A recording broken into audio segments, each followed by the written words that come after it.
I'm arranging to send all the participants data, which we'll be using in the hands-on session. So I hope, yes, it is there. We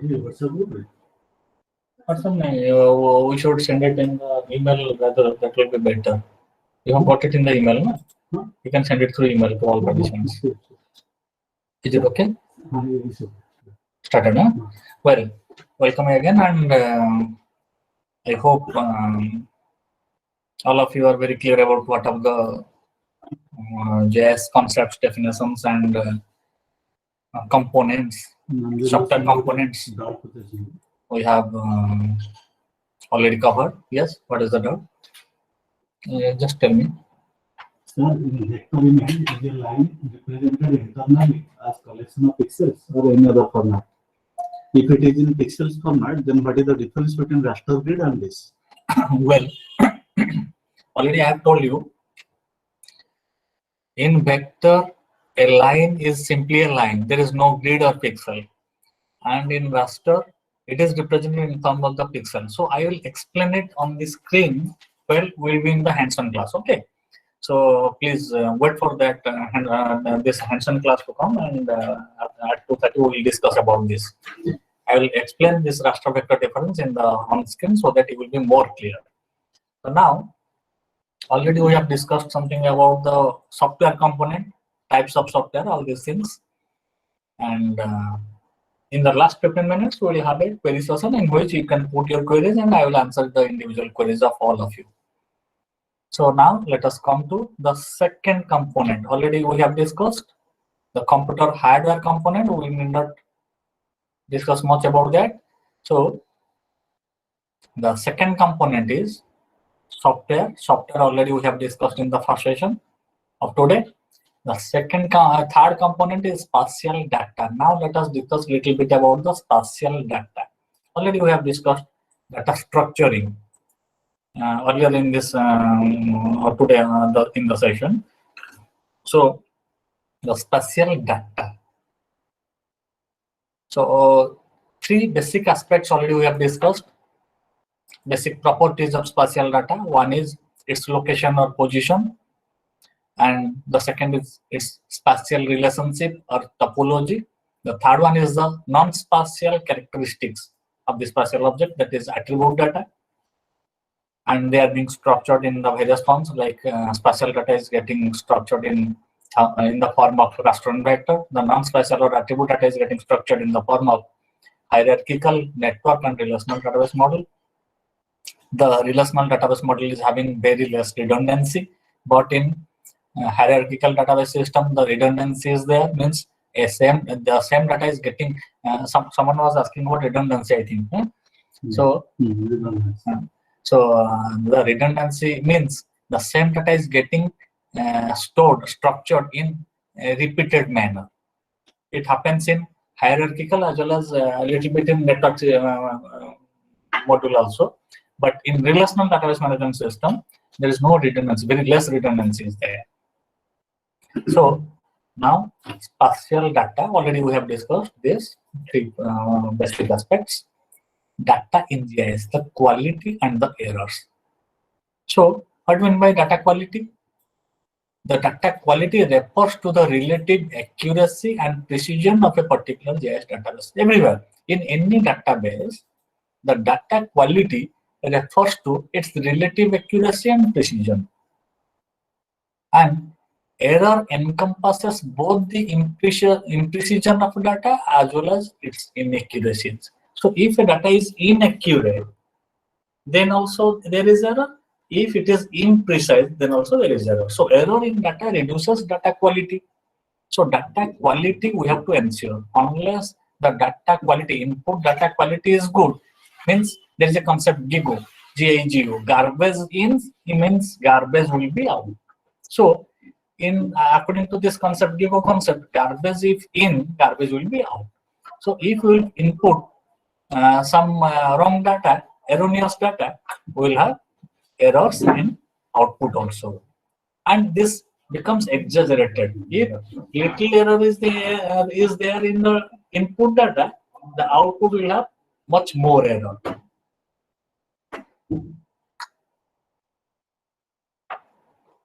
So I hope it is clear. So error in data reduces data quality, and the data quality refers to the relative accuracy and precision. Now the basic question comes that what is then accuracy and what is precision?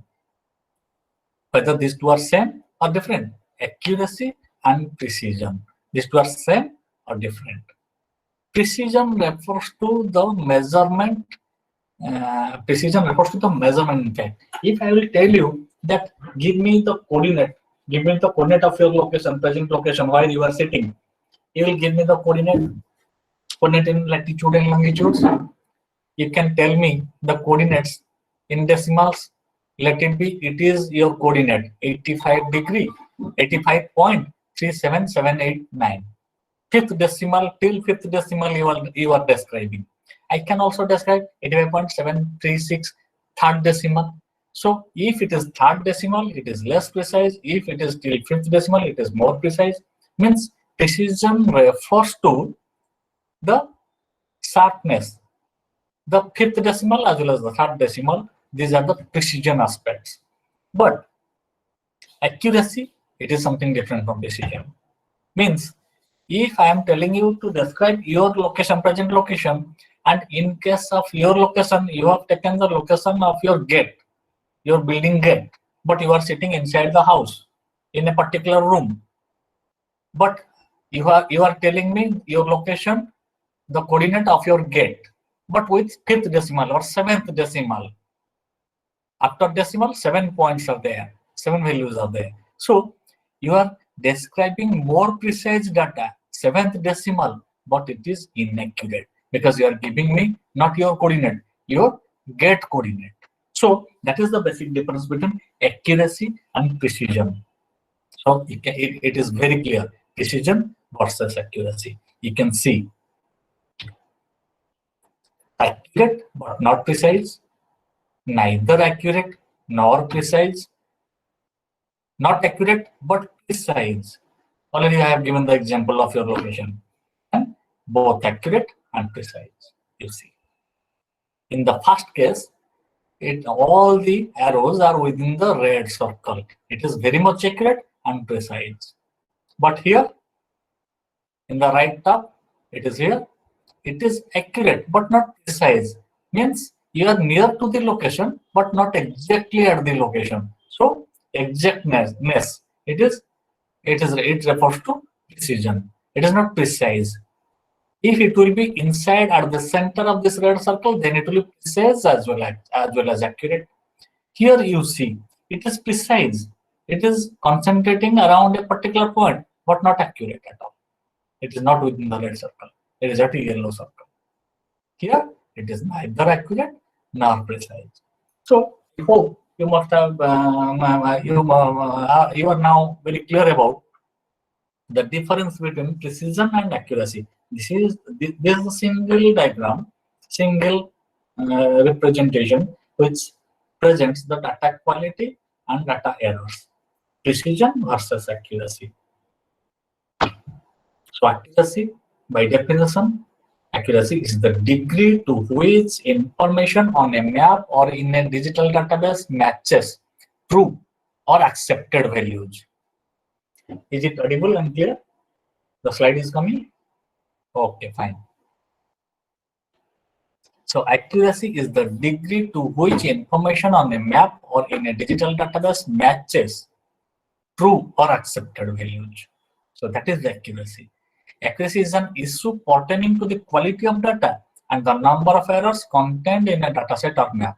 In discussing a GIS database, it is possible to consider horizontal and vertical accuracy with respect to geographic position as well as attribute, conceptual, and logical accuracy. The level of accuracy required for a particular application varies greatly. Highly accurate data can be very difficult and costly to produce and compile. So we can little compromise based on our application. We can little compromise the accuracy. And precision. Precision refers to the level of measurement and exactness of description in a GIS database. Precise. Just like you are measuring a distance, let it be you are measuring your height. it is in centimeters, it is in centimeter as well as millimeters, but it is in inches or it is in meters. It refers to precision. If you are describing your height with centimeter as well as micro level millimeters, then it is precise. Precise locational data may measure position to a fraction of unit. Precise attribute information may specify the characteristics of features in a great detail. It is important to realize, however, that precise data, no matter how carefully measured, may be inaccurate. Already I have given you the example. I am telling you to take your location coordinates. You are telling me in 7th decimal, but you are taking the coordinate of your gate, not your present location. So it may be precise, but it is very much inaccurate. Surveyors may make mistakes or data may be entered into the database incorrectly. The level of precision required for a particular application varies greatly. So precision level depends upon your application. If I am working for a urban mapping within a very small area, I may need very precise data. If I am working for a state level database, the precision level may be low. It is acceptable. Engineering projects such as road and utility construction require very precise information measured to the millimeter or tenth of an inch. But demographic analysis of marketing or electoral trends can often make do with less, say to closest zip code or project boundary. Highly precise data can be very difficult and costly to collect. Carefully surveyed locations needed by utility companies to record the locations of pumps, wires, pipes, and transformers cost something around $5 to $20 per point to collect. High precision does not indicate high accuracy, nor does high accuracy imply high precision. But high accuracy and high precision are both expensive. Finally, it would be a mistake to believe that highly accurate and highly precise information is needed for every GIS application. Yes, remember this point. It would be a mistake to believe that highly accurate and highly precise information is needed for every GIS application. So if I am going to collect coordinates of hospitals in Odisha, all the hospitals, government hospitals, let it be, there are let it be 1,000 or 2,000 hospitals are there in Odisha. I want to map and prepare a digital database, a GIS database for all the hospitals, government hospitals in Odisha. So I may need it will do with a less precise data, because if the hospitals I am representing in Odisha, it is in point form, I am not going to present the hospitals with their area or boundary area. I'm just putting a point.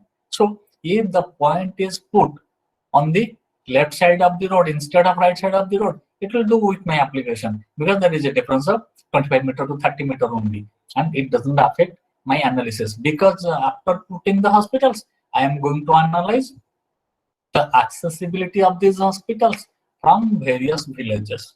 So it is in kilometers. I am going to analyze the catchment area of these hospitals or the service area of these hospitals in terms of its buffer zones in kilometers. A primary health center may cater to an extent of 2 kilometers or 3 kilometers.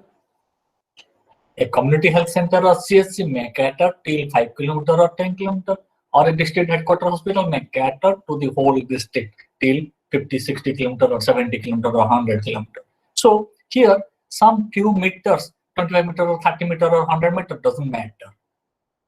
The need for accuracy and precision will vary radically depending on the end use or application and type of information coded and the level of measurement needed for a particular application. The user must determine what will work. Excessive accuracy and precision is not always required, and it is very costly also. And I will just brief about this. What are the types of error? If there will be not precision, imprecise data, inaccurate data, then there is error in data quality. We tell it as data quality less data quality, reduced data quality, or error in data quality. So what are the various types of error? I'm just not going in detail into this. Just most important aspects are types of error, maybe positional accuracy and positional error, the attribute data error, the conceptual error, the logical error, and the sources of error. Maybe there are many sources of error that may affect the quality of a GIS dataset. Some are quite obvious, but others can be difficult to discern. Few of these will be automatically identified by the GIS itself. Automatically, the GIS system identifies some errors. So, it is the user's responsibility to prevent them. Particularly, care should be devoted to checking for errors because garbage in will result in garbage out, as I was telling earlier. So, Borrow, as per a famous author, Borrow in 1986 divides sources of error into three main categories. That is obvious sources of error, errors resulting from natural variations or from original measurements, and errors arising through geoprocessing. Generally, errors of the first two types are easier to detect than those of the third, because errors arising through processing can be quite subtle and may be difficult to identify. So obvious sources of error may be age of data, maybe aerial cover, maybe map scale, density of observations, relevancy, format, accessibility, cost, and errors resulting from natural variations. The positional accuracy, the accuracy of content, the sources of variation in data, and errors arising through processing, maybe numerical errors, errors in topological analysis, classification and generalization problems, digitizing and geocoding errors. We will be coming in detail into all these things, generalization problems in cartography. And these are some errors. So now we have discussed what are the major sources of errors. Just like I'm giving one example, is of data. Maybe you are going to develop a land use land cover map of a particular urban area, let it be Delhi, in which the land use land cover is changing very fast. Let it be Bhubaneswar, my city. Well, here the land use land cover is changing very fast. Every year there are many changes. A new bypass national highway has been developed very recently, and a lot of changes regularly. So if I want a baseline map of Bhubaneswar, I must stick to the recentness of the data. So recentness matters here.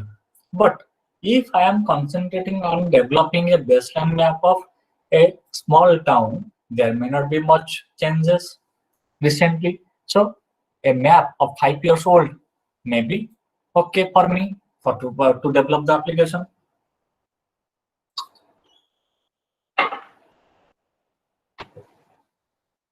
So this is something about data component of GIS. Well, we have discussed, since this morning, we have discussed two most important components of GIS, that is data software component and data component. So the rest two, I need not discuss here, computer hardware as well as personnel involved. The software component we have discussed, the types of software, the structure of GIS software, the architecture of GIS software, and the data component we have discussed right now, how to structure the data, the spatial data structuring as well as attribute data structuring, the spatial data structuring in the form of raster or vector, the attribute data structuring in the form of hierarchical, relational, and network, and data quality, the most important aspect right now we discussed. The data quality is visible, the screen is visible. Yes. The data quality and the sources of error already we have discussed. The data quality refers to basically the accuracy and precision, and I hope all of you have very well understood that. Well, clear? So now let us come to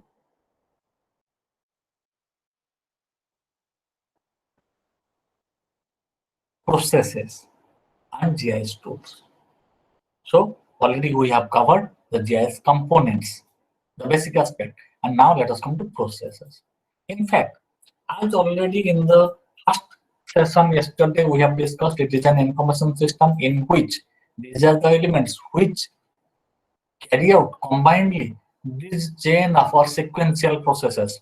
Means all the processes which we carry out in an information system is a chain of processes, sequential processes. Those can be categorized under 4 broad categories. So, in a GIS software, the functionalities or the buttons or the tools should be available to carry out these functions, these processes.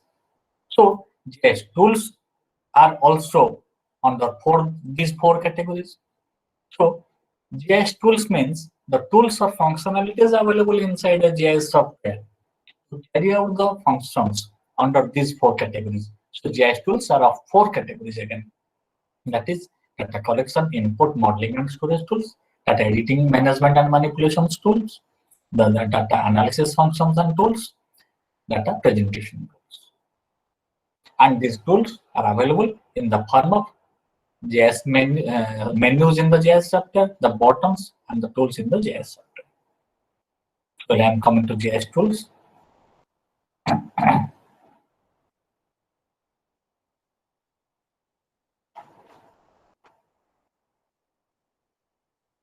Is it visible? Yeah. Yes. This one. Well. Yes, yes, visible. Okay, fine. So JS tools. These appear in the form of buttons, tools represented by graphical icons, options in menus, and commands in command line interfaces. This defines the capabilities or functions that the JS software has for processing data. And this differs from one software package to another, based on which we rank the various JS softwares.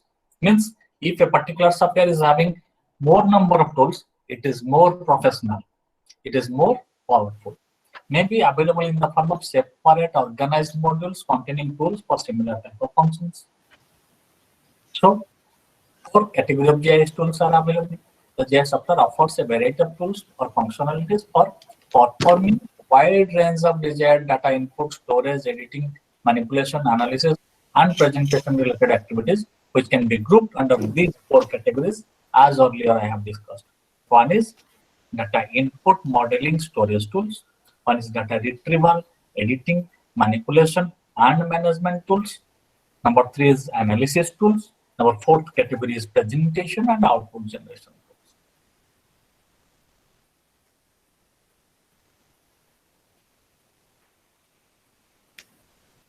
How they are available? In the form of menus, in the form of buttons, in the form of tools, different softwares. This is ArcView, this is Erdas Imagine, this is Map Info, this is AutoCAD. From AutoCAD company, remember one GIS package is also there from Autodesk company. This is AutoCAD 2000, it is not a GIS package. Autodesk, AutoCAD Map, there is a GIS package from Autodesk company. Well, data input, modeling, storage tools may include tools for data layering, layer generation. Data layering means layer generation, digitization. Digitization encompasses scanning and vectorization, attribute data entry, attribute linking, importing digital data from other formats. Means once you have somebody else has developed a database for let it be Odisha for in GIS. So I need not develop it again. I can take it, but in which format it is, you have to import it into your software format, whatever software you are using. So there must be compatibility. Here comes a concept. This is the advanced concept now. It is there. It's called interoperability or flexibility or compatibility. You see, in earlier times, when HP company during earlier 90s or 80s, when a company developed its hardware, let it be Intex company or HP company, they have developed a system. So the concept was, if the system is of HP company, then the mouse must be of HP company. Otherwise, any other company, Intex company mouse will not work with the HP company system. The compatibility was not there. This compatibility is called interoperability or flexibility. Nowadays, this problem is not there. Mostly hardware as well as softwares are compatible. Means if you are developing a particular layer in a particular application, it is very much flexible. All the softwares are very much flexible to accept this layer and convert this layer. And nowadays, in case of hardware, you can take keyboard or mouse of any company to fit with any other company laptop or computer. So is it available and everything is okay? But common response again. Good. And another is importing digital data from other formats. As I have already discussed, you need to import from other formats, linking the attribute data to spatial data. So you have an attribute data set, you can link it to the spatial data. So the primary data input concept is digitization. What is digitization? It is the process of converting spatial information existing in hard copy format to computer compatible formats. If you have a paper map, how to take it inside computer? How to take it? Can we just insert the paper map inside the computer cabinet so that it will be in our screen? No, it is not so. So how to take this paper copy map or hard copy map into the computer compatible format? The terms used to describe this digitization are data capture, data conversion, spatial data input. These are the similar terminologies. The same thing they describe. So digitization. What is digitization? Through digitization, we can take a hard copy map into the computer. Digitization can be broadly classified into manual digitization or heads-up digitization. It was the earlier concept. Nowadays, we are only doing with heads-up digitization because earlier, how the maps were being taken inside the computer, just like this, you see on the left side here, there is a digitizing table. Whatever I am drawing visible, see. Okay, the circle, red circle, is visible. Well, so this is the manual digitization method. Earlier, it was in practice 15 years back, 20 years back, 15 years back in GIS.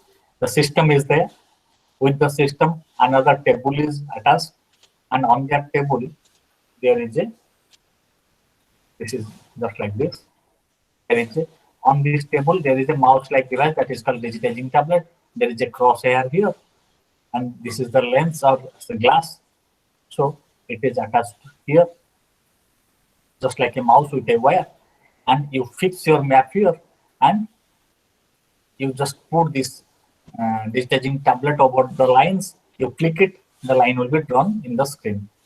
So this was the manual digitization process. It was being used in old times. Nowadays, is the concept heads-up digitization. We scan it. Now scanners are there. You scan it, then the map is coming to the computer. But the product of scanning is in raster format. You have to make it vector for working in vector GIS. So whatever digitization we will be doing this afternoon in hands-on session, that is not exactly digitization, that is a part of digitization. Already I have provided you the Odissi map in scanning form.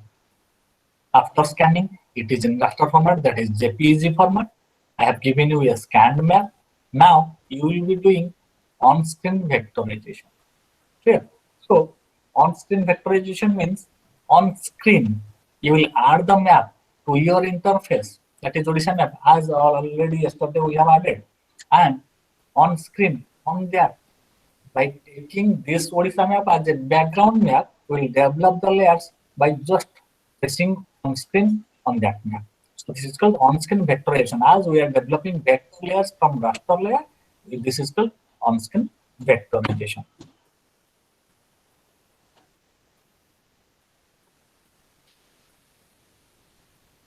I'm just skipping manual digitization process. It is not in use. I'm just coming right now to on-screen digitization and digitization, whatever we are doing right now. So this method, on-screen digitization or heads-up digitization, involves two consecutive processes. One is scanning, one is on-screen vectorization. So scanning. In this process, a paper map is put within a scanner. I think most of you know this. Most of you, I think all the participants, they can very well scan a photo, a map, or anything. And nowadays, scanner, you must be using A4 size scanners. Nowadays, A0 size means big size, but big map size scanners are also there in which you can scan. 10 years back, 15 years back, it was not there. And there were big scanners, but black and white scanners. Nowadays, color big size scanners are also there. Two types of scanners are there, roller scanners or flatbed scanners. Flatbed means you will put the map flat, just like your A4 size scanner. It is a flatbed scanner. In A4 size scanner, what you are doing, you are just opening the lid. There is a bed like glass. You are putting your map on that. You are laying the map on that, and then you are just scanning. It is a flatbed scanner. In a roller scanner, you must have seen the printers like multi-function printers like phone, fax, and printers. In that, what happens? The paper inserts into the printer, rolls, and comes out. So the roller scanners are in this concept. The paper gets into the scanner, rolls, and gets scanned. So that is the difference between flatbed scanner and roller scanner. So scanning, it is very fast and efficient method of digitization and now being used widely. The product of scanner is in raster format. Remember, the output of scanning is raster format. So this is a flatbed scanner, A4 size scanner. This is a A0 size scanner, large format scanner. This is the roller scanner. If A0 size flatbed scanners will be there, it will occupy more space. So these are basically roller scanners. The map will insert into the scanner and rolls and comes out in the other side. During scanning, some basic concepts are resolution. You are providing the resolution. Just like in the case of a raster, the grid size determines the resolution. Here you are specifying resolution, 200 dpi, 300 dpi. What does it mean? It means dots per inch or pixels per inch or square inch. How many pixels will be there? If 200, then 200 pixels will be there. If 300, then 300 pixels will be there. By increasing the dots per inch, this DPI, you are increasing the resolution as well as the file size is also increasing. So standard default practice in your A4 size scanner is 200 dpi. And if you will make it 400 dpi, then high resolution, but file size is too high.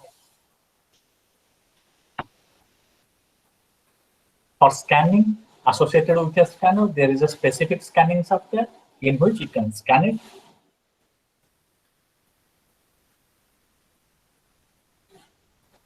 So on-screen vectorization. After scanning, you are adding this raster map, as I have given you the Odisha map, to your screen in GIS, and then vectorization you are performing. Today we will do that. So what is on-screen vectorization? The process of conversion of raster image to vector form is called vectorization. So the product of scanning is in raster format, like TIFF, JPG, BMP. These are the raster formats. So after scanning, the raster map needs to be converted into vector format for use in vector-based GIS packages. The most common GIS packages are vector GIS. So this is done on the screen using softwares. The process is called on-screen vectorization. On-screen vectorization, the advantages are it is more precise, it is more accurate, it is more precise, it is more accurate, it is faster, it is not tedious, visibility is more in unclear parts of the paper map. What does it mean? Means the Odisha map I have given, if you will vectorize it, if you will digitize and generate the layers from this on the screen, you can zoom it. If some part is not clear, if I will give you the hard copy, you cannot zoom it. Hard copy, can you zoom it? Can you zoom a hard copy map?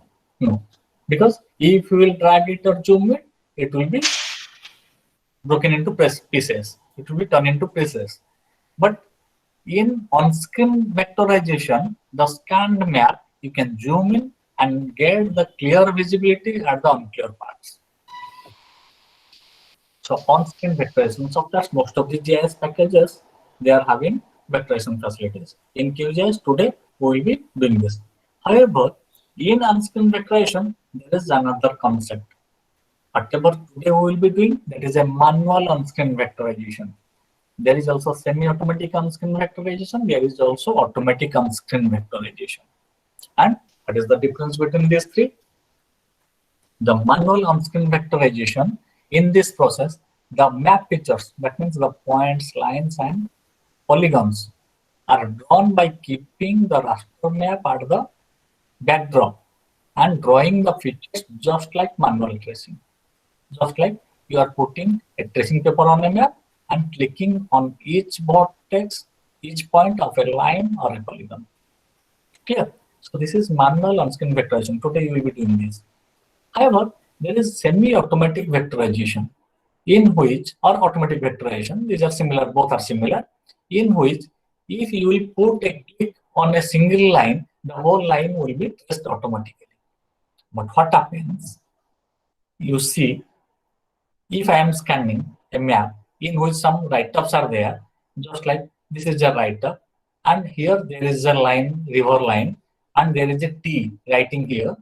So if I click it here, and the line will be traced as well as this T will also be traced, because computer is a bogus machine, it doesn't have any brain.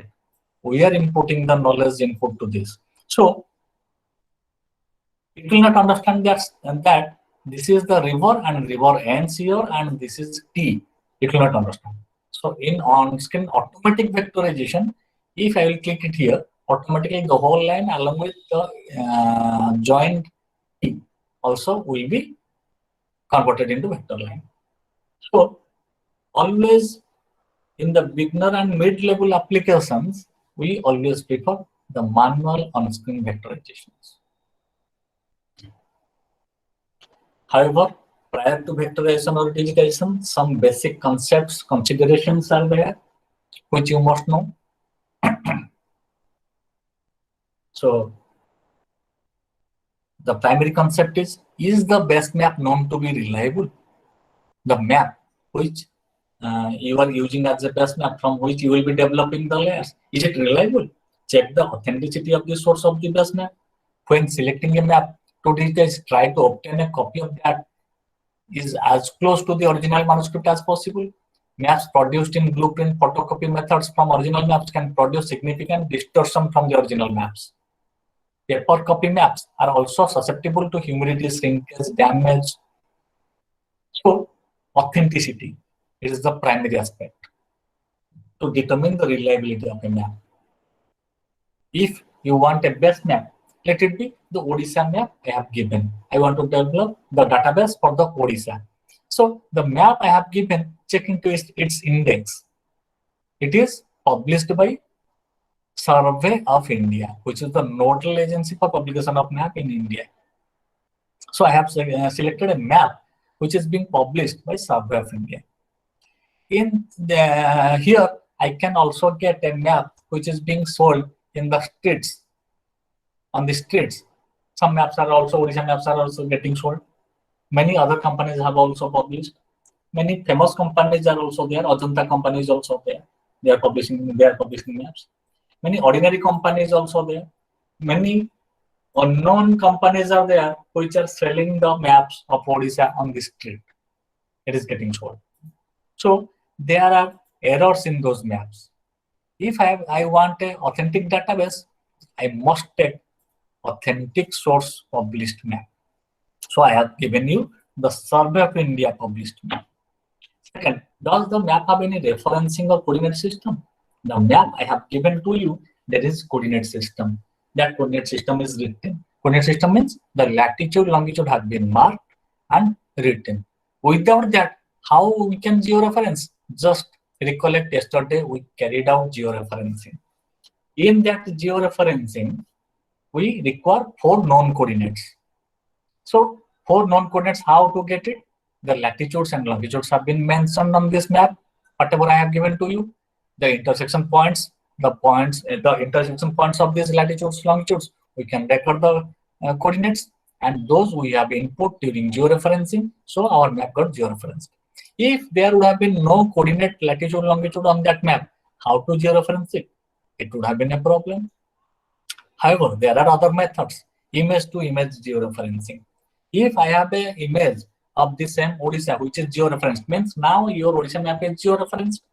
Now another satellite image you are getting, or any other image or map you are getting of Odisha, where no latitude and longitude is mentioned, then you can georeference that map in reference to this existing georeferenced map. So that is the advantage of georeferencing. Clear? So that is image to image georeferencing. So while selecting a map, if there is coordinate system and it is mentioned and it is in authentic system published, authentic organization published, then it's good.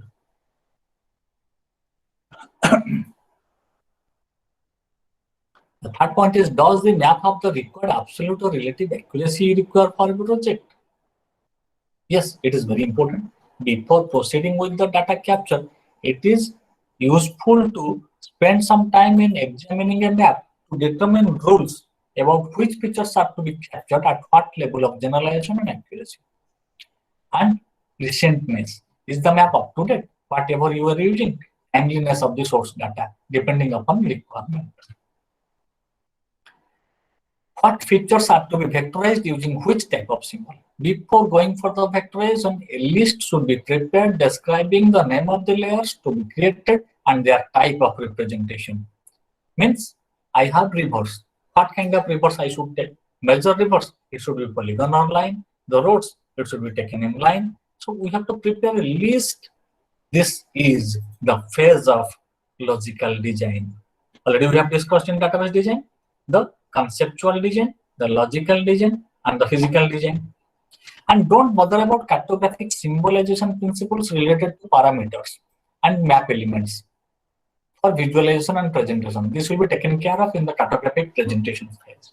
Means it indicates that when starting digitization, today we will be developing some layers. We will be starting vectorization. So right now, when you are starting the layers, developing the layers, point, line, and polygon, don't bother about its color, its pattern, its annotation, its design. Don't bother about that, because that is a final phase, data presentation phase. In that, we will be doing all these things as per the cartographic symbolization principles.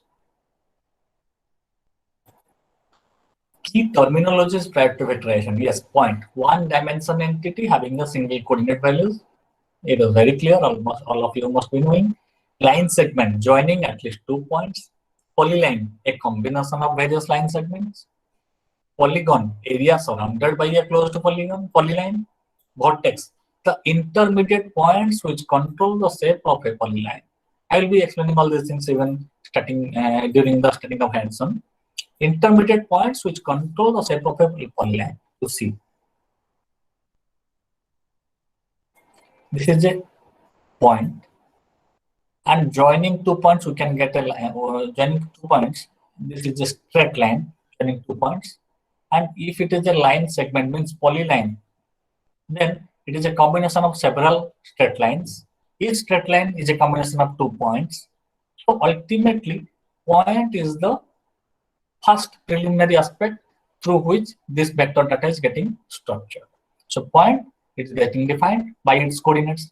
So a polyline is getting defined by its points. The starting point and the ending point is called node, or intersection point is also called a node. But intermediate points which control the shape of this polyline are called vertex. You see, here everything has been displayed. Is it clear, visible? So this is a polygon. So it is a combination of closed polyline, and this polyline is a combination of several straight lines. This is a straight line. This is a straight line. This is a straight line. This is a straight line. This is a straight line. So this is a polygon, and this is a polyline. It is a combination of several straight lines. This is one straight line. This is two straight line. This is three straight line. This is fourth straight line, and each straight line is a combination of 2 points. And these intermediate points of a polyline are called vertex.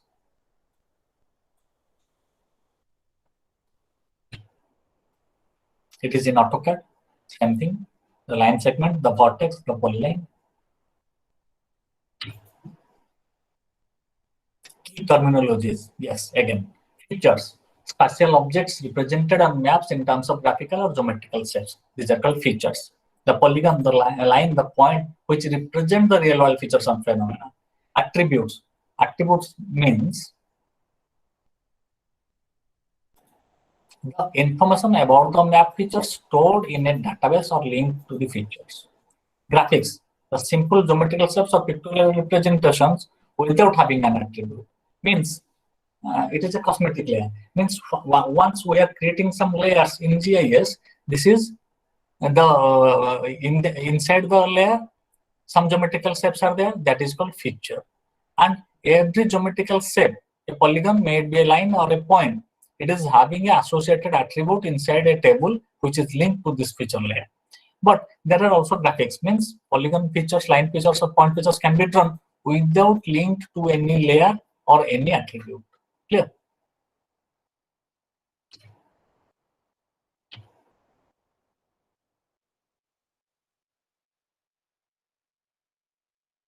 Yes. Now, the first category of GIS tools, data input, modeling, and storage tools are there. Already we have discussed. Yes, some other kind of input tools are also there. Like we have discussed vectorization, means we have an existing hard copy map, we are inputting into the system. But if no map is there for a particular small area and we want the map, we want a database to be developed or a map to be developed or a layer to be developed, how to do it? The source is some other source from which we can get the data, get the positional data or locational data of that area. How? The primary data we can get. GPS is there, global positioning system, GPS. Then remote sensing is also another method. From satellite images we can get the Google image, Google Earth. Everybody is looking into. If you don't have any map on a particular area, for a particular area, you are just clicking on Google Earth, opening it and getting it into your area. All the details are there. In Google Earth, every details is there. So inaccessible area, you want to get details regarding a particular forest area, you cannot visit inside. So here from Google Earth, you can get the details. And GPS. By GPS, you can collect the coordinate. If I want the location of you people, all the participants, all of you, as I have told, send me the coordinates. I will put it. I will put it on an India map. I can get the coordinates of every location. So this is the other method through which we can get the data, means other sources of data. These are primary data, GPS, satellite images, and other sources are there where already data, some maps have been already developed and we can use that. They are in other formats. That is called importing digital data from other formats. And most of the GIS packages are having this facility. Means there will be an import facility, import tool in all the softwares where you can import from other formats to the GIS software you are using. Clear? So now let us come to data retrieval, editing, manipulation, and management tools. In short, data editing and management tools. What are the basic tools? Some important tools used in this category. First is editing spatial data.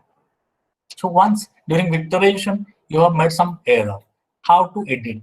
So editing tools must be available. Editing buttons tools must be available inside a GIS software for adding features, for deleting features, for copying features, for moving features. Yes, it is available.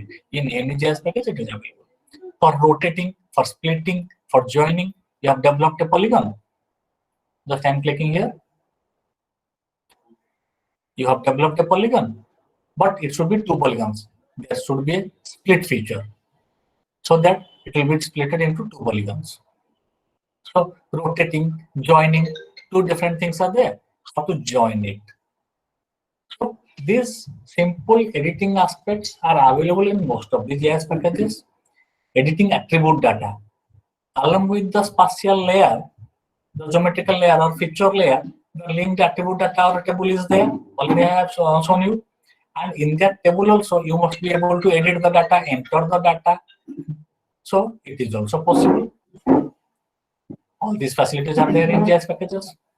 Now, most important, these are editing aspects. These two are editing aspects. Now, let us come to management aspects, management of data.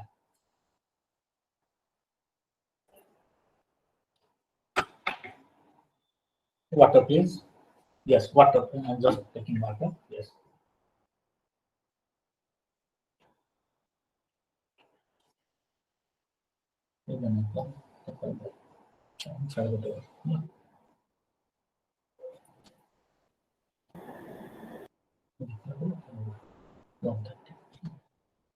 Well, what about it? So as I was discussing, this is the category. This is data editing, manipulation, and management tools category. Under this, first we have already discussed editing aspects. The tools available for editing aspects. Yes, thank you. At 1:30. Okay. Now, already we have discussed the editing aspects. Now, this is the most important aspect of management tools. What kind of management is required in developing a GIS database? The first is transformation or map projection, then map joining and map edge matching, and densification and smoothing. So, georeferencing comes under this transformation to a common coordinate system. This first category, transformation of all data to a common coordinate system and map projection. Georeferencing, then map projection. Yes. What is this? This is the most important category. Yesterday, already you have completed the tools. You have experienced, you have hands-on related to the tools related to georeferencing. What is georeferencing? Georeferencing comes under the management tools, data management. Why georeferencing? How georeferencing? How georeferencing already you have completed. Why georeferencing? Now let us discuss.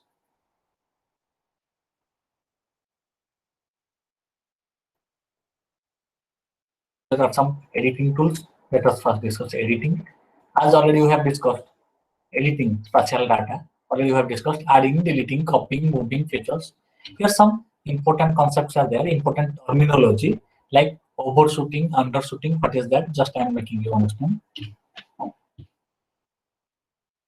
Some editing errors like dangling arc, dangling node.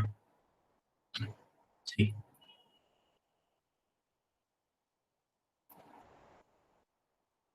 This is a overshooting.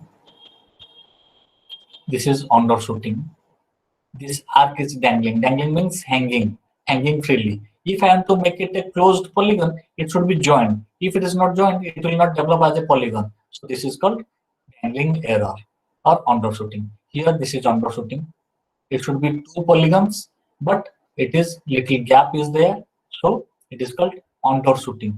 And here extra line have been created. This is overshooting. So these are some errors which should be edited or corrected before final database is being developed in the layer.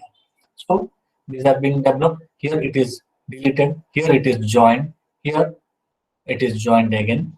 So these are some errors. Which is in case of editing and management tools. Before georeferencing, before discussing georeferencing, another important aspect is tolerance. While you will be vectorizing or digitizing or creating a layer, the tolerance is an important aspect. Tolerance, mostly it is called tolerance in several softwares. It is of three categories also: edit tolerance, width tolerance, grain tolerance. More or less, these are same. The tolerance means when you are clicking or just like you are tracing on screen, you are digitizing, you are vectorizing a line or a polygon. So you are clicking. By clicking at each point, you are developing the line. Every point you are clicking, just like here you are clicking, you are clicking, you are clicking, and the line is getting developed. So when you are clicking between 2 points, sometimes it happens that when you are clicking here and then next point, it will not be put here. It will put at a distance because the tolerance is defined as the minimum distance between two such consecutive points. So if tolerance is higher, then within that tolerance distance, no second point will be put and it will be automatically removed. So tolerance is a very much important aspect while developing the database. Well, let us come to georeferencing. What is georeferencing?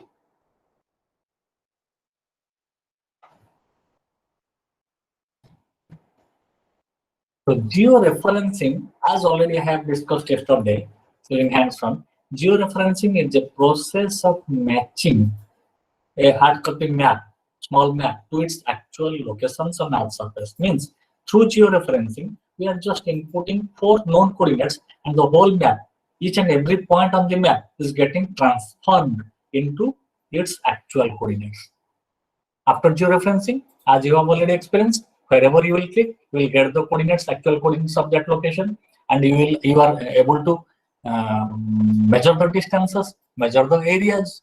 So the result of georeferencing is making the hard copy map actual, real or matched or linked to its actual locations, so that all the measurements are feasible.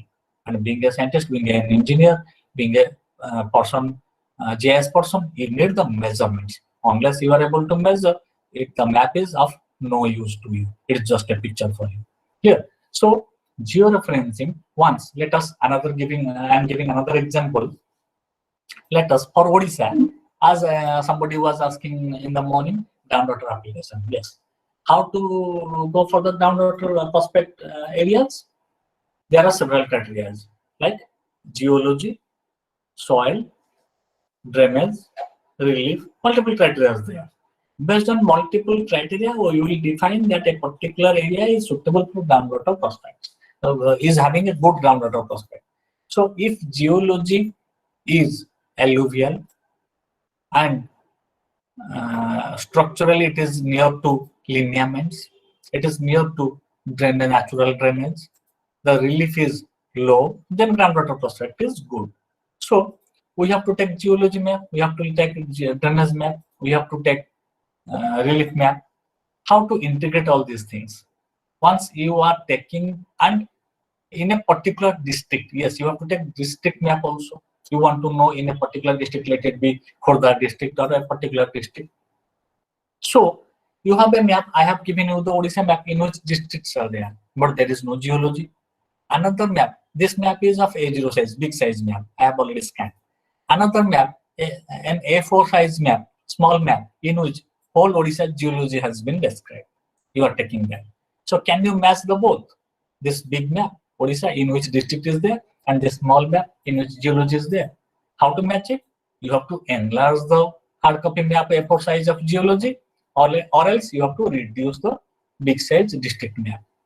But if you will georeference the both maps represent same Odisha, same location. If you are going to georeference the both maps, they are becoming actual, they are becoming dynamic. They are independent of scale and size. After georeferencing, they have become actual, dynamic, and independent of size and scale. So after georeferencing, Odisha becomes actual. The small Odisha map geology becomes actual, as well as this large Odisha map becomes actual. So both will exactly overlay or superimpose on one another, and you can get the geology of your particular district. So that is the advantage of georeferencing. So georeferencing is the primary activity of GIS database making. Once georeferencing is not done, you cannot develop the layers. Once georeferencing is done, your map Odisha you have already georeferenced yesterday.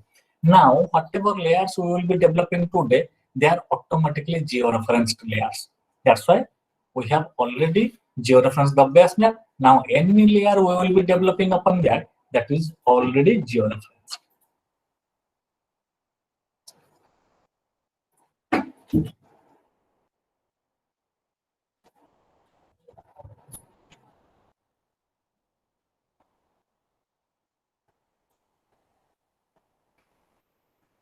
And after georeferencing, the map comes to a common coordinate system, that is global coordinate system, that is latitude, longitude coordinate system. However, it is a three-dimensional coordinate system. Finally, when we are going to design a final map, we must project it. What is map projection? Map projection is conversion of a three-dimensional area into two-dimensional surface. Means ultimately we are going to develop maps which will be represented on the form of a paper or in the form of a digital screen. So it must be projected. Projection refers to just imagine of take an object, like take your mobile phone, smartphone, or any pen, take a remote, switch off the light of your room, put a torch light on that. The shadow will be on the wall. How the shadow will look like? That is the projection of this remote or of the mobile phone. The mobile phone or the remote is in three-dimensional actual object. But if I will present it on a paper, how it will look like? Just like if you will put a torchlight on the that object, that remote, that smartphone, and the shadow is the projection of that object. So mathematically, this projection, this shadow can be calculated and designed and developed. That mathematical procedure is called map projection. So several map projection types are there. It is beyond the scope of this training, this FTP program to discuss all the map projections here. However, map projection is an important aspect, and I must make it clear that now the standard map in the all map projections, little distortion will be there. No map projection is there which preserves the area, distance, and direction, all these three. Because you just imagine the Earth is a spheroid, not exactly spheroid, but we have discussed earlier, that is geoid. So just imagine it is a spheroid, just generalize and imagine this is a spheroid sphere. So if I will make it flat, I will present it on a piece of paper, how it will look like. At the poles, it will tear apart. At the equator, 0° latitude, it will be just like a cylinder, it will open. But at the poles, it will tear apart, it will be into pieces. So it is difficult to preserve simultaneously 100% the area, direction, and shape of a particular area through map projection. So the best map projection is being applied now for any small area is UTM, Universal Transverse Multiplier Projection with specific datums, WJS84, and UTM map projection for different areas is different. So in the practical hands-on classes, I will show you a UTM chart in which for particular areas, what should be the map projection zone number, UTM zone number, you can define it. You have to put it after map projection application. Well, this is something regarding map projection. Once map georeferencing is done, let it be you are having another example I am giving. Let it be you are having the geology map of Odisha in 4 parts. Once georeferencing is done, the edges will be matched automatically. It's called edge matching. Once proper georeferencing is done, the edge matching will be automatically done. So these are some advantages. You see here an example of edge matching. Here, the example of edge matching. After edge matching, this is here. So after georeferencing, this sheet is georeferenced, this map is georeferenced, automatically the edge matching will be there.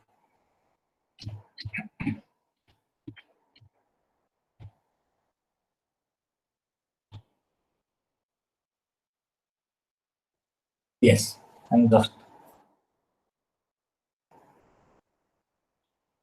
showing you the UTM zones. It is there.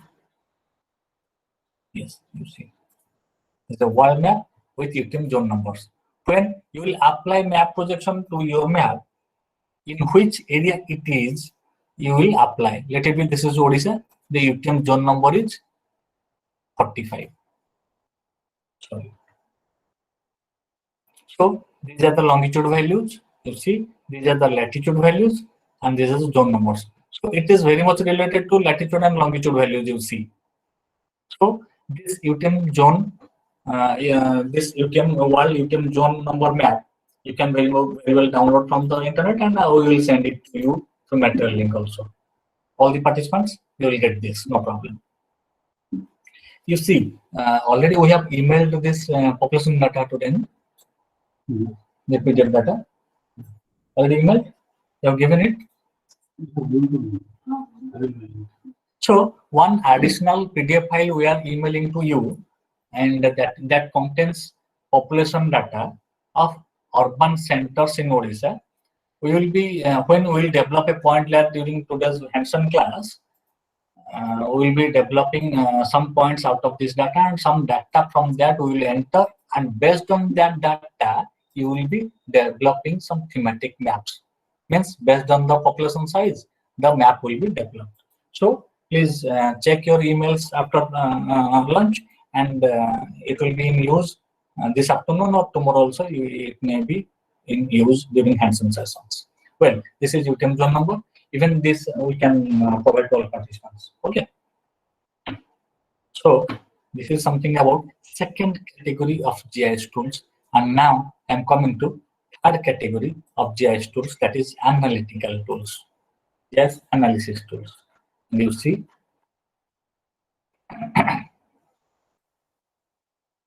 already we have discussed something about data input modeling and storage tools, data editing, management, manipulation tools. In editing and management manipulation tools also, some generalization principles are also there, and that we will discuss in category presentation and output generation. Now let us come to analysis tools.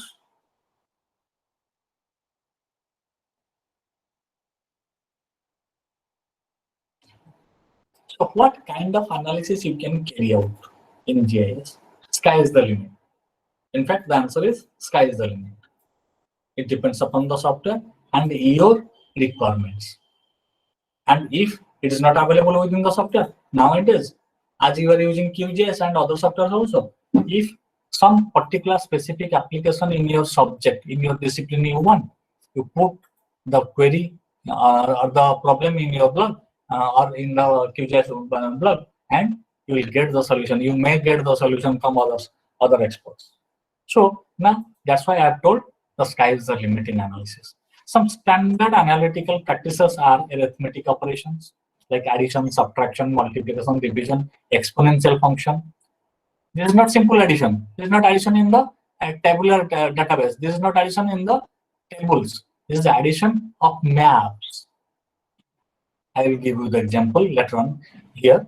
The addition in maps, the geometrical operations in maps, the logical operations, the statistical operations, the search and query operations. You have a district level or village level database of your state. You want to see the villages having only population below 200. Search and query. All the villages below 200 population will be selected and created as a separate layer. So selection and reclassification, that is an important aspect in GIS. Spatial integration, the groundwater application, groundwater prospect mapping, as we have already discussed. You want to integrate, overlay multiple map sets, multiple layers like soil, geology, natural drainage of the same state, the overlaying. This is an important aspect. Proximity buffering. This is very important.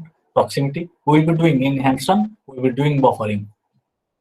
Just an example I'm giving, buffering. Why buffering is required? Let us, you have the national highways of Odisha, of your state related, and you want to know the villages which are most vulnerable to the pollution due to vehicular transport in the national highways. So let us, there is a rule or some research analysis that the villages, the locations within 500 meters are getting affected. So we can create a buffer zone of all the national highways till 500 meters. So it is a 500 meter buffer. A new buffer layer will be created in polygon format. That buffer layer we can put overlay on the village layer. So in the search and query operation, we can select the villages coming within these 500 meters, and those villages will be selected. A separate database will be created, separate table will be created with the name of the villages, and we can plan or plan some management solutions for this. So these are some important analytical aspects of GIS we can carry out. I will give you some example. This is an example of impact of mining activities in negative changes in forest cover status. Means forests are there. What is the impact of mining activity on forest in Odisha? You see, a buffering has been done in ArcView-GIS, buffering of mining areas. This is the mining layer. Mining locations are there. These points are mining locations, you see, and a 25 kilometer buffer. Let us assume that the impact of mining is till 25 kilometer. So a forest layer has also been taken. You see, this is a forest layer of Odisha, dense and forest. So two forest layers have been taken. The forest in 1990 and forest in 1999. So this is the forest layer, and from 1990 forest layer and 1999 forest layer, a change analysis by integration or overlaying of both the layers have been done. Means on 1990 layer, I have superimposed the 1999 layer and identified the changes. And these red changes are dense forest to non-forest. These red major changes you see. Where it is? Here it is. And this is particularly Angul Tarcher area. And we have seen the nearby locations. What are these locations? These are the major mines, coal mines. So coal mine, I can conclude from here that coal mines are having a negative impact, adverse impact on forest degradation, forest areas. As the major forest area here has been converted from dense forest to non-forest due to adjacent mining activities. So this is one kind of analysis. Here, what kind of GIS analysis we carried out? We integrated, overlaid. We overlaid two layers, forest layers. One is 1990 forest layer, another is 1999 forest layer. And out of that, we derived the changes in forest cover. And on that, again, another analysis we carried out. We created a buffer layer, buffer of mining and industries. And we superimposed those buffer layers, and these are the buffers of mining and industries. And we have identified the impact of mining. So how overlaying is being done? You see, this is the layer, this is the primary layer, input coverage. Here 4 polygons are there, 4, not 4, 5 polygons. This is outside polygon 1, then 2, 3, 4, 5. And here another coverage, another layer is there. Let it be, this is geology, this is soil, or something like that, or forest, this is another layer. Okay, here 3 polygons are there, 1, 2, 3. Now these 2 have been integrated, and this layer, it is having, this is the table, and this layer, it is having, this is the table, and this is the table of integrated overlaid layer. You see, here 10 polygons are there. In this layer, only 5 polygons were there. In this layer, only 3 polygons are there, and here, yes, it is clear.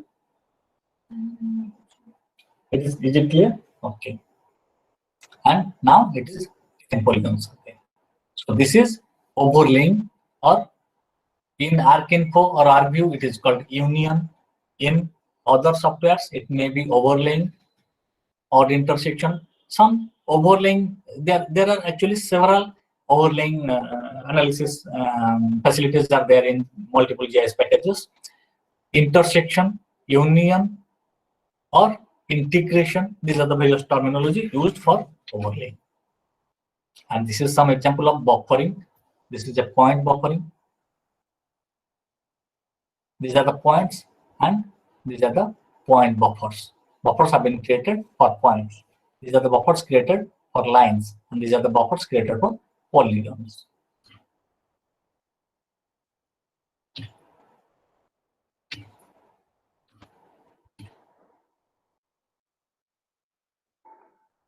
This is something regarding analytical tools in GIS. So we have already covered data input, modeling and storage tools, data management and manipulation tools, analysis and manipulation and editing tools. Third category, data analysis tools. Now another aspect is data presentation and output generation. How to present the data. Already you have analyzed and derived the recorded information. Finally, how to present that information. There are some principles. You cannot present it just randomly. If you are developing a land use map, if you will present the land use map only, there will be no legend, no scale, nothing. It is just a picture. So there are some cartographic symbols through which you can present properly.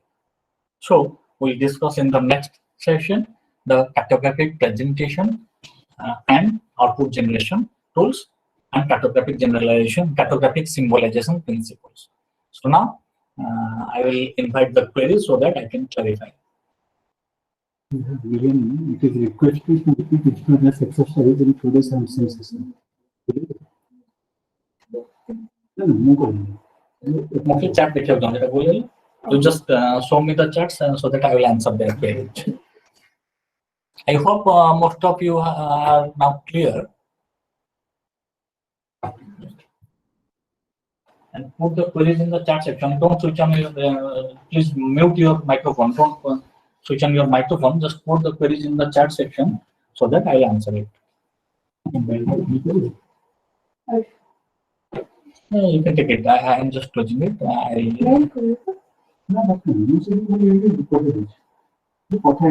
Yes, yes, please.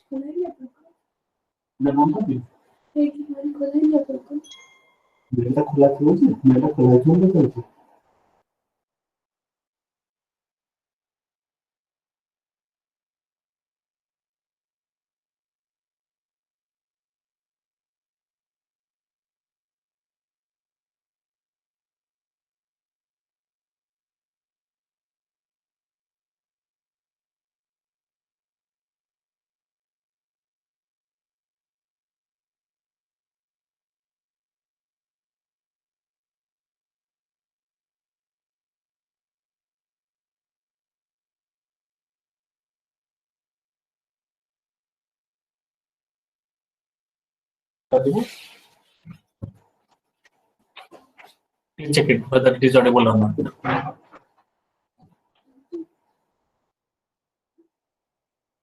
Is it audible? Is it audible? Okay, fine. So I invite the queries so that I can answer. So someone has asked to repeat the yesterday's assignment, Preeti Srivastav. Yes, we will be reviewing that in the hands-on session. First 10 minutes for yesterday's assignment. Don't worry. Yes, Samita Garg, please explain the meaning of buffer. Yes, already I have discussed. Buffer. Buffer means proximity zone. Buffer, when I am talking about, it is a polygon area, polygon or aerial feature. Okay. So buffer can be a buffer of point, buffer of line, or buffer of polygon. What do you mean by buffer?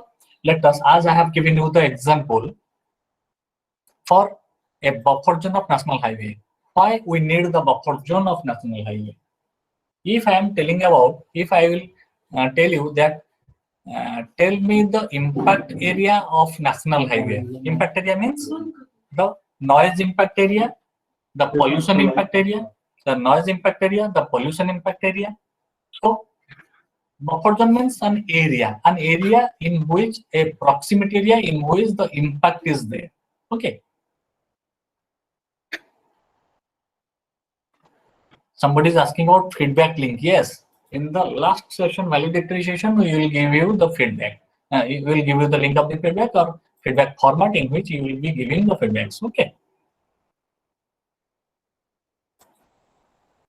Today afternoon, Lotion Jali. Yes. Is there anything required? Only your system and EQGIS. Along with whatever the data we have given, one data sheet we are just emailing you. Already it is emailed, I think. So we are just emailing you. The data sheet will be required. It is the urban locations, population data in Odisha, and the map already we have given. And yes, the most important requirement today in hands-on session is all of you must be having the georeference to Odisha map. Those who have not yet having, we will again review it for first 10 minutes. How to georeference? All of you must have the georeference to Odisha map. Clear?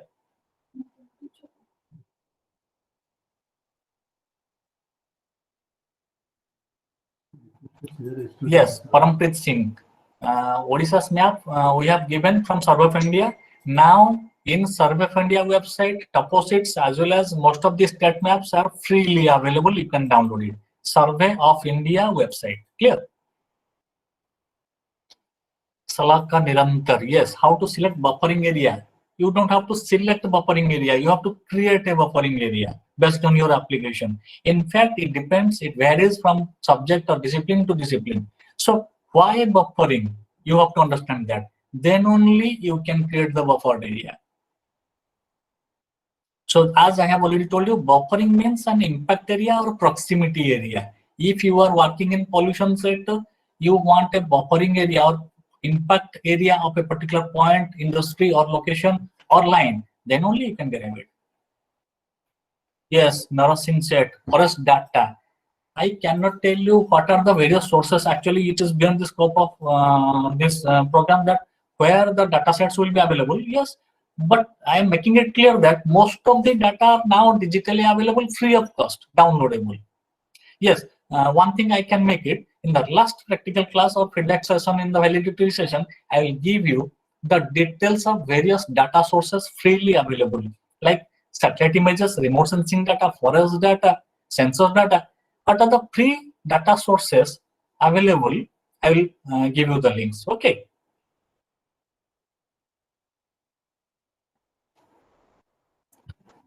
Somebody is requesting, Rochan Jal is requesting to share yesterday data also in mail, WhatsApp group. That Odisha map, please share again that Odisha map so that everybody will get it again. All the recorded lectures will be given after little bit editing, because we are here in between some blank time is there also. Some editing will be done and all the lectures will be shared with you, no problem. Okay.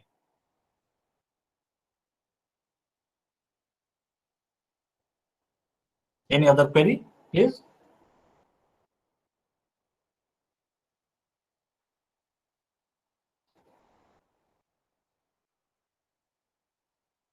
So I'm closing.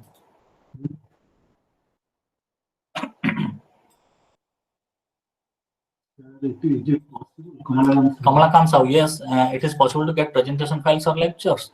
We are not going to share with you the presentation files because I am presenting 30 slides, but there are 100 slides. But we are going to share with you the materials as well as the video lectures. Okay.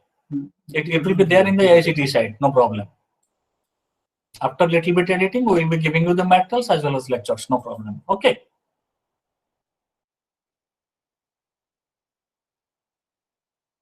Thank you, Trilochan.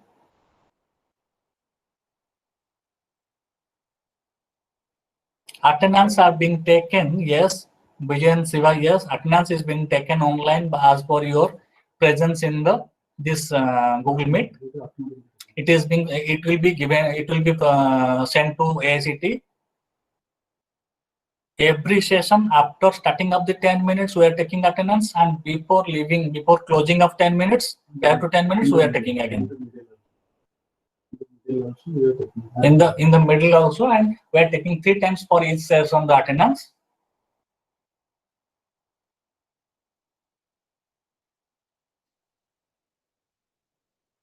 We are taking the screenshots of attendance also.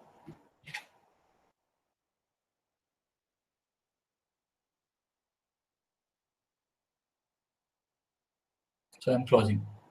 Well, thank you all. Yes. Can you share some, yes, Prabhu Swami, some reference material for further understanding? Yes, definitely we are going to share with you the materials. Don't worry about that. Okay. Thank you all.